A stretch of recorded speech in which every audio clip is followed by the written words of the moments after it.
আসসালামু আলাইকুম। ষষ্ঠ শ্রেণীর গণিতের আরও একটি নতুন টিউটোরিয়ালে তোমাদের স্বাগতম। প্রথম অধ্যায়ে স্বাভাবিক সংখ্যা ও ভগ্নাংশের এটি ১৬তম পার্ট। ১৬তম পার্টে থাকছে ৩৭ পৃষ্ঠার ১.৬ অনুশীলনীর ১৮ থেকে ২৩ নং প্রশ্নের সমাধান। আমরা শুরু করছি ৩৭ পৃষ্ঠার ১৮ নং প্রশ্ন দিয়ে। আমরা উদ্দীপকটি পড়ে নিই। পারুল বেগমের ১০০% জমি আছে, এটা হচ্ছে তার মোট জমি। তিনি ৪০.৫% ধান, ২০.২% মরিচ, ১০.৭৫% আলু এবং অবশিষ্ট জমিতে বেগুন চাষ করলেন। তিনি মোট কতটুকু জমিতে বেগুন চাষ করেছে এইটা আমাদের নির্ণয় করতে হবে। তো মোট জমি ১০০%, এই ১০০ থেকে ধান, মরিচ, আলু কতটুকু চাষ করছে এটা বাদ দিলেই বের হয়ে যাবে। এই অঙ্কগুলোর সমাধান দুটি নিয়মে করা যায়। একটা হচ্ছে অঙ্কের ভিতরে ক্যালকুলেশনগুলো দেখিয়ে দেওয়া, আর একটা হচ্ছে রাফে ক্যালকুলেশনগুলো দেখিয়ে দেওয়া। তবে আমি তোমাদেরকে সাজেস্ট করব অঙ্কের মধ্যেই ক্যালকুলেশনগুলো তোমরা দেখিয়ে দিবা, আর একটি অঙ্ক রাফে ক্যালকুলেশন করার নিয়মে দেখিয়ে দেব। তোমরাই যাচাই করে নেবে কোনটি তোমাদের কাছে ভালো লাগে। প্রথমে ১০০%-এর মধ্যে যে সকল জমিতে ধান, মরিচ এবং আলু চাষ করেছে সে সকল জমির পরিমাণ দেওয়া আছে, আমরা সেইগুলো আগে যোগ করে নিই। ধান চাষ করলেন ৪০.৫%, তো ৫ না দিয়ে আমরা ৫-এর পরে একটা শূন্য কেন দিলাম? এই যে দেখো, মরিচ চাষ করেছে, এখানে দশমিকের পর ২ অঙ্ক আছে আর এইগুলোতে ১ অঙ্ক করে।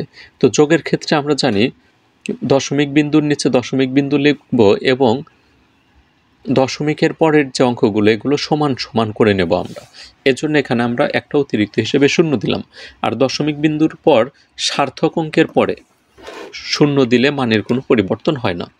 তারপর মরিচ চাষ করলেন এটা, আর হচ্ছে আলু চাষ করছে।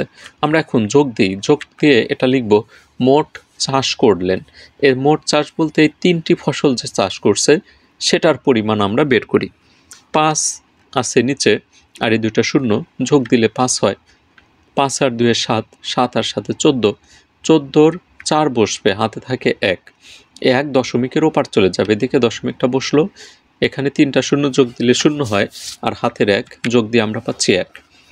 ৪ আর ২ এ ৬, আর ১ হচ্ছে ৭। ধান, মরিচ, আলু চাষ করছে ৭১.৪৫%। মোট জমির পরিমাণ ১০০%। ১০০-র পরে দশমিক কেন দিলাম? এই যে ৭১.৪৫, এটা আমরা বিয়োগ দেব। এখানে দশমিকের পর আমরা দুটি অঙ্ক দেখতে পাচ্ছি, কিন্তু এখানে নাই, এজন্য আমরা এখানে একটা দশমিক দিয়ে পরে দুটি শূন্য দিয়ে নিলাম সদৃশ্যকরণের জন্য। তারপর ধান, মরিচ, আলু চাষ করলেন, এটা আমরা বিয়োগ দিই উপর থেকে। শূন্য থেকে ৫ বিয়োগ দেওয়া যায় না, তাহলে শূন্যকে আমরা কত ধরি? মনে মনে এটার সামনে একটা ১ আছে, এইভাবে আমরা হিসাব করি। যদিও এর অভ্যন্তরে নিয়ম আছে যে কিভাবে ১ হয়। যখন উপর থেকে বিয়োগ দেওয়া যায় না তখন এটার সাথে এই সংখ্যা পদ্ধতির ভিত্তি যোগ করতে হয়। এটা হচ্ছে ১০ ভিত্তিক সংখ্যা, তাহলে শূন্যর সাথে ১০ যোগ করলে ১০ হয়। এই ১০ থেকে ৫ বাদ দিলে আমরা বসাতে পারি ৫। তারপর এক লাইনটা এখানে লিখে নিবা যে বেগুন চাষ করলেন। অবশিষ্ট যে জমি এটুকুতেই বেগুন চাষ করবে, হাতে ১ থাকে, এই ৪-এর সাথে ১ যোগ হয়ে ৫ হলো। আবারও ১০ থেকে ৫ বাদ দিলে ৫, হাতে থাকে ১, এটা দশমিকের এই পাশে চলে আসবে, দশমিকটা বসিয়ে নিলাম। এখানে ছিল ১, ১ ২ হলো, ১০ থেকে ২ বাদ দিলে ৮, এ ৭ ৮ হয়ে গেল। এটাকে আমরা ১০ ধরবো, ১০ থেকে ৮ বাদ দিলে ২, হাতে থাকে ১, ১ এই ১ থেকে বিয়োগ হয়ে গেল, সামনে শূন্য লেখার দরকার নেই। তাহলে বেগুন চাষ করলেন ২৮.৫৫% জমিতে। উত্তরটা তোমরা শেষে লিখে নিবা। এইভাবে অঙ্কের মধ্যে ক্যালকুলেশন করে দেখানো লাগবে, কারণ যখন এই দশমিকের অঙ্কগুলো দিয়ে দিছে তার মানে ক্যালকুলেটরের সাহায্য ছাড়া এখানে করতে হবে, আর রাফেও করা যাবে। তোমরা এগুলো এই উপরে নিচে যোগ না করে সরাসরি লিখতে পারতে যে ধান, মরিচ, আলু চাষ করলেন, এই এদিকে লম্বালম্বিভাবে না যোগ করে বামে ডানেও যোগ করা যাবে, কিন্তু ওটা একটু জটিল হয়ে যেত। এখানে অনেকগুলো লাইন হলেও খুবই সহজ কিন্তু অঙ্ক। প্রথমে কতটুকু ধান, মরিচ, আলু চাষ করছে সেটা যোগ করছি, তারপরে 100 মোট জমি থেকে ওটা বাদ দিলে বেগুন কতটুকু চাষ করলো সেটা বের হয়ে গেছে। পরের প্রশ্ন চলে যাও, 19 নং। 19 নংয়ে দেখো 1 ইঞ্চি সমান 2.54 সেন্টিমিটার। এটা মুখস্থ রাখবে, পরবর্তী ক্লাসে যখন উঠবা তখন এটা তোমাদের দরকার হবে। 1 ইঞ্চি সমান 2.54 সেন্টিমিটার। এটা হচ্ছে ব্রিটিশ পদ্ধতিতে পরিমাপের জন্য ইঞ্চি ব্যবহার করা হয়, আর আধুনিক পদ্ধতিতে সেন্টিমিটার, মিটার এই এককগুলো ব্যবহার করা হয়। 1 ইঞ্চির সমপরিমাণ হচ্ছে 2.54 সেন্টিমিটার। তাহলে 8.5 ইঞ্চিতে কত সেন্টিমিটার? আমরা সমাধান শুরু করি। দেওয়া আছে 1 ইঞ্চি সমান, লিখে নিলাম। এখন আমাদের দরকার হচ্ছে 8 ইঞ্চি, মানে 8.5 ইঞ্চি। তাহলে 2.45-এর সাথে গুণন হবে। এখন এই গুণনটা কি আমরা কোথায় করব? রাফে করতে পারি, অথবা এখানে দেখিয়েও দিতে পারি। উত্তম দেখিয়ে দেওয়া। আমরা গুণের ক্ষেত্রে জানি দশমিক বিন্দুগুলোকে বাদ দিয়ে গুণ করতে হবে। স্বাভাবিক যে সংখ্যা হয় সেই সংখ্যা ধরেই আমরা গুণ করব এবং শেষে দশমিক বিন্দু বসিয়ে দেব। তো এখানে দশমিক বাদ দিলে 254 হয়, আর এটা হয় হচ্ছে 85। গুণ করো। 4-এর সাথে 5 গুণন দিলে 4×5 20, 20-র হচ্ছে 0, হাতে থাকে 2, 5×5 25, আর 2-এ 27, 27-এর 7, হাতে থাকে 2, 5 দ্বিগুণে 10, 10 আর 2-এ হচ্ছে 12, আর কোনো অঙ্ক নেই, এর জন্য 12 বসলো। এক ঘরের গুণন শেষ, একটা শূন্য দিয়ে নেব। এখন 8 দ্বারা উপরের 3টা মানকেই গুণন করো। 8-এর সাথে 4 গুণন দিলে 32, 32-এর 2, হাতে থাকে 3, 5×8 40, 40 আর 3-এ 43, 43-এর হচ্ছে 3, হাতে থাকে 4, 8 দ্বিগুণে 16, আর 4-এ হচ্ছে 20। এখন যোগ করো। 0 0 0, 7 আর 2-এ 9, 3 আর 2-এ হচ্ছে 5, তারপরে 1 2। এটা হচ্ছে আমাদের গুণফল। এখন দশমিক কয় অঙ্ক আগে বসবে? এই যে এখানে দেখো দশমিক আছে 1 অঙ্ক আগে, আর এখানে আছে 2 অঙ্ক আগে। তার মানে আমরা যখন উত্তর লিখব তখন 3 অঙ্ক আগে দশমিক দিতে হবে। তো আমরা একবারেই লিখে নিচ্ছি। 8.5 ইঞ্চি সমান 0.95, অর্থাৎ 3 অঙ্ক আগে দশমিক দিয়ে দিলাম। তাহলে আমরা পাচ্ছি 21.590 সেন্টিমিটার। এর শেষের শূন্য না দিলেও চলবে। এটি উত্তর 19 নং প্রশ্নের। পরের প্রশ্নের সমাধানে চলে যাচ্ছি। একটি গাড়ি ঘন্টায় এত কিলোমিটার যায়। 319.2 কিলোমিটার যেতে গাড়িটির কত ঘন্টা লাগবে? সময় বের করতে বলছে। তো আমরা এখানে দেখতে পাচ্ছি সময় এবং দূরত্ব দেওয়া আছে। আমাদের সময় বের করতে বলছে, এর জন্য ঘন্টাটাকে পরে রাখবো, এই কিলোমিটারের অংশটাকে আগে লিখবো। তো সমাধানের শুরুতে লিখে নিচ্ছি 45.6 কিলোমিটার যায় 1 ঘন্টায়। ঐকিক নিয়মের মতো আগে কিছু ক্যালকুলেশন করে নিতে হবে। তো আমাদের কাছে যে মানটা চাইছে ওই অংশটুকুকে পরে রাখতে হবে, আর বাকি যে আর মানগুলো থাকে ওগুলোকে আগে লিখতে হবে। তো এখানে সময় এবং দূরত্ব, এই যে কিলোমিটার হচ্ছে দূরত্ব আর ঘন্টা হচ্ছে সময়। আমাদের এই যে দেখো কত ঘন্টা লাগবে, মানে সময় চাইছে, এর জন্য সময়ের যে অংশটুকু সেটা আমরা শেষে লিখলাম, আর এই কিলোমিটারটা আগে লিখলাম। আর এই অঙ্কে যদি কিলোমিটার চাইতো তাহলে লিখতাম যে 1 ঘন্টায় যায় এত কিলোমিটার, অতএব 5 ঘন্টায় যায় কত কিলোমিটার, তখন এই ধরনের উত্তর বের হয়ে যাইতো। তো আমরা ঘন্টা চাইছে, ঘন্টাকে শেষের দিকে লিখলাম। 45.6 কিলোমিটার যায় 1 ঘন্টায়। এখন কত কিলোমিটার যাবে? 319.2। তো আমরা আগে 1 কিলোমিটার বের করি। 1-এর মান বের করার জন্য এই 1-কে এটা দ্বারা আমরা ভাগ দেব। এখন যাবে 319.2 কিলোমিটার। এখন হচ্ছে 1-এর চেয়ে সময় 1 কিলোমিটার যেতে যে সময় লেগেছিল এখন তার চেয়ে বেশি লাগবে, এর জন্য উপরে যায় গুণন হলো। 1 দ্বারা উপরের মানকে গুণন দিলেই এইটাই থাকে। এখন আমরা 319.2-কে 45.6 দ্বারা ভাগ করব। ভাগের জন্য দেখো ভাজ্য এবং ভাজকে উভয়েই সংখ্যাতেই দশমিক আছে। আমরা জানি ভাজকে দশমিক থাকলে আমরা ভাগ করতে পারবো না, দশমিকটা আগে সরানো লাগবে। আর দশমিক সরানোর জন্য এটা হচ্ছে ভাজক 45.6, এদিকে কোনো কিছু দেখার দরকার নেই। এই 45.6-এর দশমিক সরানো লাগবে। দশমিক সরানোর জন্য এটাকে কিছু দ্বারা গুণ করতে হবে, আর সেটা হচ্ছে কি, এই দশমিকের জন্য 1, আর দশমিকের পরে যে কয়েকটা অঙ্ক থাকবে সেই কয়েকটা শূন্য। তাহলে এখানে আছে একটা অঙ্ক, তার মানে 10 দ্বারা গুণন দিতে হবে আমাদের ভাজ্য এবং ভাজককে। এখানে এই মানটা লিখে নিলাম। আগেই লিখে নেব, কারণ 1 দ্বারা গুণন দিলে মানের কিন্তু কোনো পরিবর্তন হয়নি। এখন এখানে আমরা দশমিক সরানোর জন্য 10 দ্বারা ভাজ্যকেও গুণন দিলাম, ভাজককেও গুণন দিলাম। 319.2, এখানে দশমিক থাকলে কোনো সমস্যা নেই, ভাগ করা যাবে, কিন্তু ভাজকে দশমিক থাকা যাবে না। এখানে ভাজকে দশমিক আছে, এই দশমিক সরানোর জন্য আমরা ভাজ্য এবং ভাজককে 10 দ্বারা গুণন দিলাম। 10 কিভাবে আসলো সেটা কিন্তু আমি বলে দিয়েছি। এই দশমিক বিন্দুর পর কয় অঙ্ক ততগুলো শূন্য লাগবে, আর দশমিকের জন্য 1, এইভাবে গুণ করে নিবা। 10 দ্বারা গুণন দিলে এখানে হয় 3192 ভাগ হচ্ছে 456। এখানে আমরা সরাসরি ভাগ করতে পারি, কিন্তু আমরা এদিকে ভাগটা দেখিয়ে দিই। 3192কে যদি আমরা 456 দ্বারা ভাগ দিই, দেখো এখানে 3 অঙ্ক, 3 অঙ্ক নিলে হয় 456, এখানে 3 অঙ্ক নিলে হয় 319, ছোট হয়ে যায়। এর জন্য আমাদের সম্পূর্ণ সংখ্যাটাকেই নিতে হবে। 456 392-এর ভিতরে যায় 7 বার, তাহলে আমাদের ভাগ প্রক্রিয়া শেষ। এখানে ভাগ দিলে ভাগশেষ থাকে হচ্ছে 0। অতএব 319.2 কিলোমিটার যেতে 7 ঘন্টা সময় লাগবে, যেখানে আমরা ভাগ করে 7 পাইছি। চাইলে এখানে সমান চিহ্ন দিয়েও লিখতে পারো। আমি মূলত এখানে ভাগটা দেখিয়েই দিলাম, আর এই 7টাকেই উত্তরে লিখে নিলাম। পরের প্রশ্নের সমাধানে চলে যাও।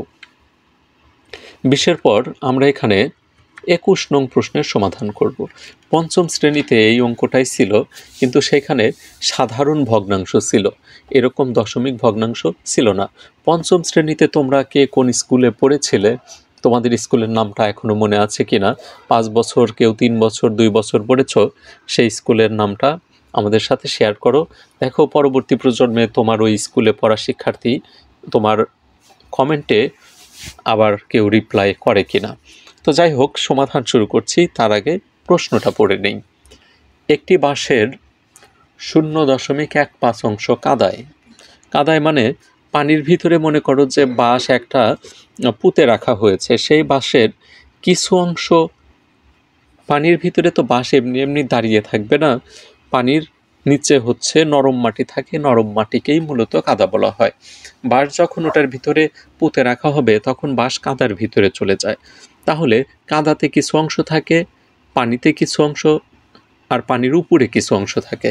তো এখানে কাদায় থাকে হচ্ছে 0.15 অংশ,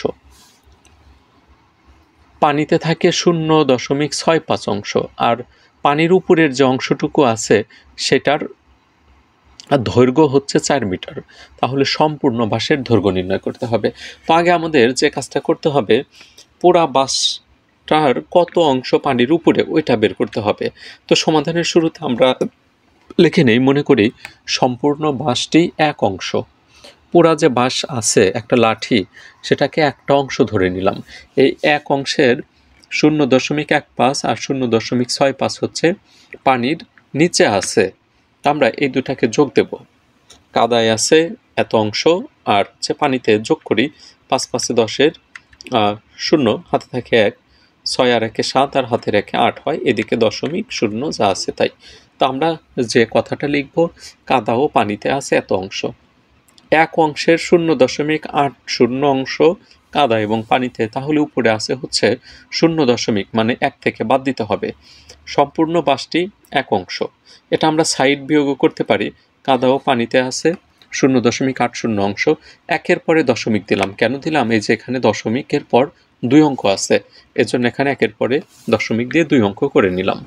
বিয়োগ করো, 0 থেকে 0 বাদ দিলে 0, 0 থেকে 8 বাদ দিলে, মানে এটাকে 10 ধরতে হবে, 10 থেকে 8 বাদ দিলে 2, আর এখানে দশমিক, তার আগে একটা 0। অতএব পানির উপরে আছে এত অংশ। 0.2, এই দশমিকের পর 0 আর লিখলাম না। 0.2 অংশ বাঁশের দৈর্ঘ্য হচ্ছে 4 মিটার। তাহলে 1 অংশের জন্য এই 4-কে 0.2 দ্বারা ভাগ দিতে হবে। এই ভাগটা আমরা কিভাবে করব, একটু আগে আমরা দেখেছিলাম। ভাজকে দশমিক, দশমিক আমরা সরাই। তাহলে দশমিক সরানোর জন্য আমাদের কত দ্বারা গুণ করতে হবে? দশমিকের জন্য 1, তারপরে একটা অঙ্ক, তার মানে 10 দ্বারা গুণন। 4-কেও ভাজ্যকেও 10 দ্বারা গুণন, ভাজককেও 10 দ্বারা গুণন। এখানে গুণন দিলে 40 হয়, আর 0.2-এর সাথে 10 গুণন দিলে হয় হচ্ছে 2। এই গুণনটা এখানে দেখানোর দরকার নাই, তোমরা এটা রাফে করে নেবা। আর কিভাবে গুণ করতে হয় সেটা কিন্তু একটু আগেও দেখেছো। আরও সামনে দেখবে। 40কে 2 দ্বারা ভাগ দিলে 20 বার যায়, তার মানে 20 মিটার। সম্পূর্ণ বাঁশের দৈর্ঘ্য হচ্ছে 20 মিটার। 22 নং প্রশ্নের সমাধান শেষ। 23 নংয়ে চলে যাও। 23 নং প্রশ্নটি আমরা দেখে নেই। তোমাদের প্রথমে বলেছিলাম যে ক্যালকুলেশনগুলো অঙ্কের বাইরেও করা যাবে। বাইরে করলে দেখো কীরকম একটা জটিলতা তৈরি হয়, শুধু দেখে যাও। আব্দুর রহমান তার সম্পত্তির 0.125 অংশ তার স্ত্রীকে দান করলেন। মানে আব্দুর রহমানের যত সম্পদ ছিল তার 0. এখানে যদিও সামনে শূন্য নেই, 0.125 অংশ স্ত্রীকে দান করলেন। সামনে শূন্য থাকলেও যা, না থাকলেও তাই।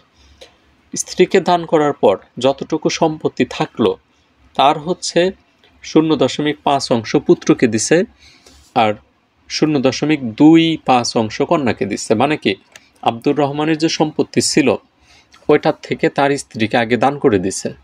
স্ত্রীকে দেওয়ার পর তার মানে আব্দুর রহমান সব সম্পত্তি দিয়ে দিচ্ছে কেন?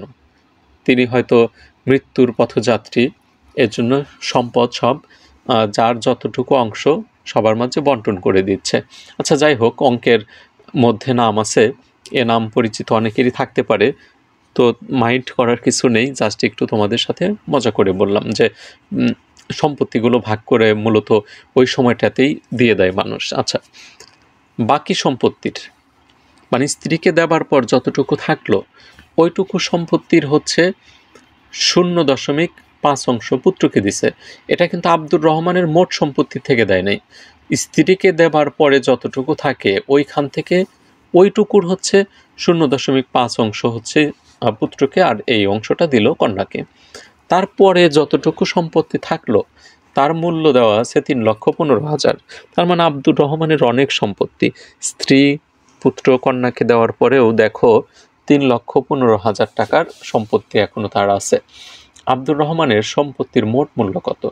মানে তার যে একটা অংশ সম্পত্তি সেখান থেকে স্ত্রীকে দিল, স্ত্রীকে দেবার পর অবশিষ্ট যতটুকু থাকলো সেখান থেকে আবার পুত্র এবং কন্যাকে দিল, এই যে সবগুলো মিলে তার সম্পত্তির মোট মূল্য কত এটা আমরা নির্ণয় করব।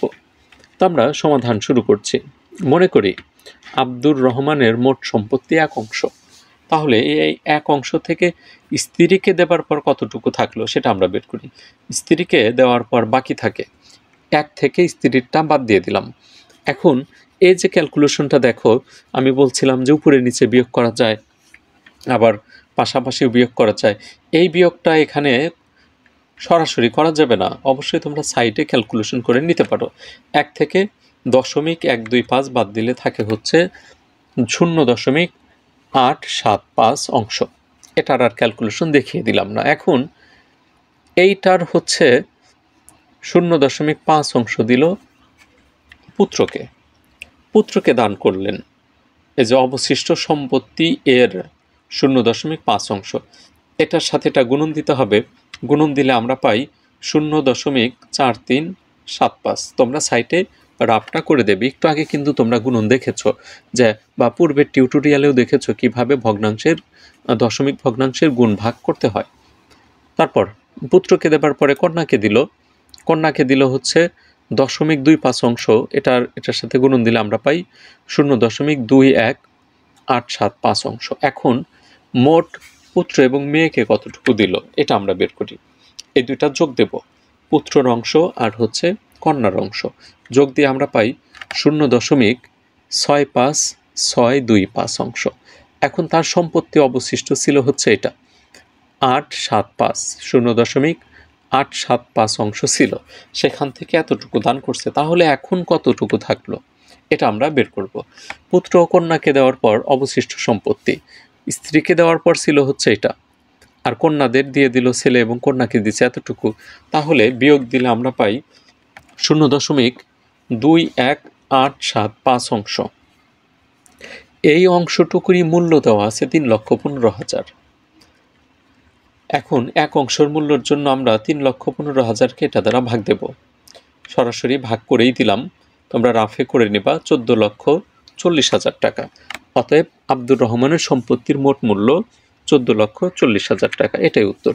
সুপ্রিয় শিক্ষার্থীবৃন্দ, তোমাদের বলেছিলাম ক্যালকুলেশন যদি ভিতরে না করে দিই, দেখো কতটা জটিলতা হচ্ছে। তোমরা হয়তো বুঝতেই পারছো না অনেকে যে এই গুণন ভাগগুলো কিভাবে করতে হবে। এজন্যই পূর্বের অঙ্কগুলোতে গুণন এবং ভাগের নিয়ম কিন্তু বিস্তারিত শেখানো হয়েছে। তোমরা অবশ্যই সেগুলো দেখে নাও, আর সেগুলো যদি দেখে নাও এই ধরনের অঙ্কগুলো অনায়াসেই তোমরা করতে পারবে। স্বাভাবিক সংখ্যা ও ভগ্নাংশের অর্থাৎ প্রথম অধ্যায়ের অনুশীলনী 1.6 এটা 1.6, যদিও এখানে 5 লেখা আছে, এটা হবে 1.6। 1.6 টিউটোরিয়ালটি এ পর্যন্তই থাকছে। পরবর্তীতে হাজির হব বাকি অংশটুকু নিয়ে। আর সেই টিউটোরিয়ালটি যদি সবার আগে পেতে চাও তাহলে অবশ্যই চ্যানেলটিতে সাবস্ক্রাইব করে রাখতে হবে। বিদায় নিচ্ছি, সবার সুস্বাস্থ্য এবং দীর্ঘায়ু কামনা করে। সবাই ভালো থাকো, সুস্থ থাকো। আল্লাহ হাফেজ।